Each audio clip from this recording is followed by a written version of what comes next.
ସୁଭଦ୍ରା ରଜ ଗୁଣ କିଏ ହେଲା ମା ମା ପାଖରେ ରହିଲା ରଜ ବିନ୍ଦୁ କିଏ ଦେଇଛି ବାପା ବାପା ହେଲା ମକାର ମକାର ଅକାର ବାୟୁ ସଂଯୋଗରୁ ଶରୀର ନିର୍ମାଣ ଗର୍ଭ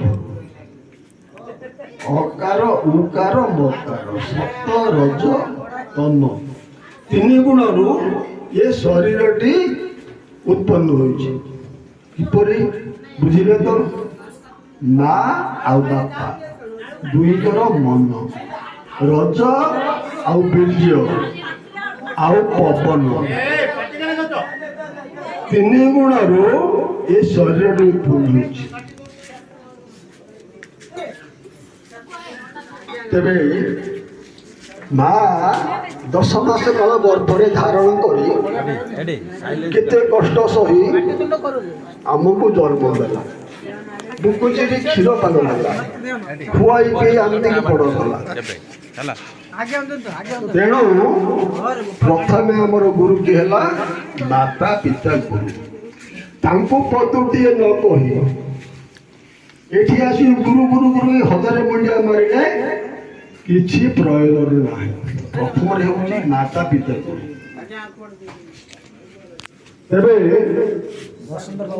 ପୁଅକୁ 5 ବର୍ଷ ହେଇଯାଇଛି ମା ବାପା ବିଚାର କଲେ ପୁଅକୁ ନେଇ ପାଠ ପଢ଼ିବାକୁ ପଡ଼ିବ ନହେଲେ ସେ ମୂର୍ଖ ହେଇଯିବ ଏ ବିଚାର କରି ପୁଅକୁ ଆଉ ପଟା ଖଡ଼ି ଧରିକି ଚାଲିଲେ ପଡ଼ିକି ଚାଟଶାଳୀକି ଏବେ ସ୍କୁଲ ହେଲା ସେତେବେଳେ ଥିଲା ଚାଟଶାଳୀ ଏ ଗୁରୁଜୀ କ'ଣ କଲେ ପୁଅ ହାତରେ ଖଡ଼ି ଧରିଦେଲେ ଲେଖିଦେଲେ ଗୋଟିଏ ଶୂନ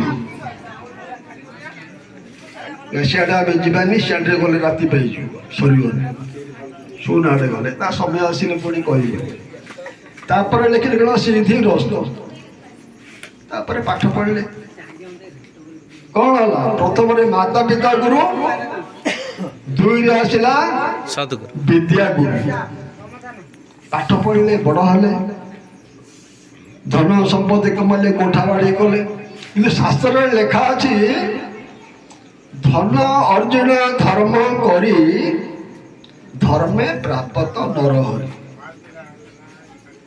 କିପରି ଦେଖନ୍ତୁ ଆଜି ଆମର ଲୋଚନ ଆଜ୍ଞାଙ୍କର ବାର୍ଷିକ ଉତ୍ସବ ଆଜି ଶ୍ରାଦ୍ଧ କରିଥିବେ ଆପଣଙ୍କ ପୁରୋହିତ ଆସୁନଥିବେ ତ ଆସୁଛନ୍ତି ଶ୍ରାଦ୍ଧ କରିବା ପାଇଁ ଆସୁଛନ୍ତି ପିଣ୍ଡ ବଢ଼ା ହେଉଛି ପୁରୋହିତ କହୁଛନ୍ତି ଭାବରେ ଗୁରୁ ମନ୍ତ୍ର ଶ୍ରବଣ କରି ପିଣ୍ଡଟାକୁ ଶୁଭିବେ ଶୁଙ୍ଗିବା କଥାକୁ ନେଇ ଅନେକ ଧର୍ମର ଲୋକ ଆମ ଧର୍ମକୁ ଘୃଣା କରୁଛନ୍ତି ଏ ହଗିଲେ ଶୁଙ୍ଗୁଛନ୍ତି ମୁତିଲେ ଶୁଙ୍ଗୁଛନ୍ତି ଶୁଙ୍ଗିକିରି ଖାଉଛନ୍ତି ଶୁଙ୍ଗିକିରି ପିଉଛନ୍ତି ସେମାନେ କ'ଣ ଶୁଙ୍ଗୁନାହାନ୍ତି ଯେତେବେଳେ ଭାତ ଗୁଣ୍ଡଟେ ପାଟିକି ନେଉଛନ୍ତି ସେ ବାସନା ଯାଉଛି କି ନାହିଁ ଯାଉଛି କି ନାହିଁ ଝାଡ଼ା କଲେ ଗନ୍ଧ ହଉନି ସେମାନେ କିଛି ଶୁଣୁନାହାନ୍ତି ତେବେ ଆଉ ଗୋଟେ ବିଷୟ ଅଛି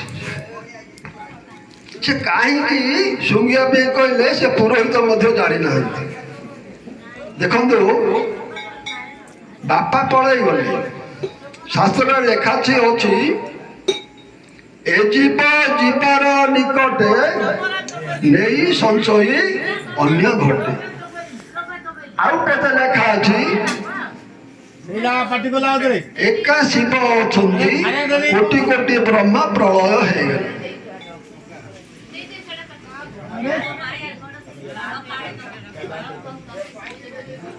এই শরীরে ଅଛି ଆଜ୍ଞା ଗୁରୁ କହିଛନ୍ତି ବିଷୟ ଭିତରେ ସବୁ ଜ୍ଞାନ ଗଲା ରହି ବିଷୟ ଛାଡ଼ିଲେ ଜ୍ଞାନ ପାଇବୁ ତେଣୁ ଯଦି କିଛି ଅଧିକ କିଛି ମୋ ଭିତରେ ଖୋଲିକି କହିଦେଉଛି କିଛି ଖରାପ ଭାବିବନି ଆଉ ପଦା ଆସିଲେ କହି କହି ଯାଉଛି ରିପୋର୍ଟ ହେଲା ଏ ଏକା ଶରୀର ଅଛି କେତେ ବ୍ରହ୍ମ ପ୍ରଳୟ ହେଇଗଲେଣି କିନ୍ତୁ ତାର କିଛି ଅଂଶ ପୁଅ ଝିଅ ହୋଇ ଦେହ ଧାରଣ କରିଛନ୍ତି। କେତେ ବ୍ରହ୍ମ ସରିଯାଇଛି। ତେବେ ଆଉ କେତେ କଣ ଲେଖା ଅଛି ଏ ଜୀବ ଯିବାର ନିକଟେ ନେଇ ସଞ୍ଚୟୀ ଅନ୍ୟ ଘଟେ। ଏ ଦେହରୁ ଜୀବ ଗଲା ବ୍ରହ୍ମ ଆଉ ଗୋଟିଏ ଶରୀର ତିଆର ହେଲା।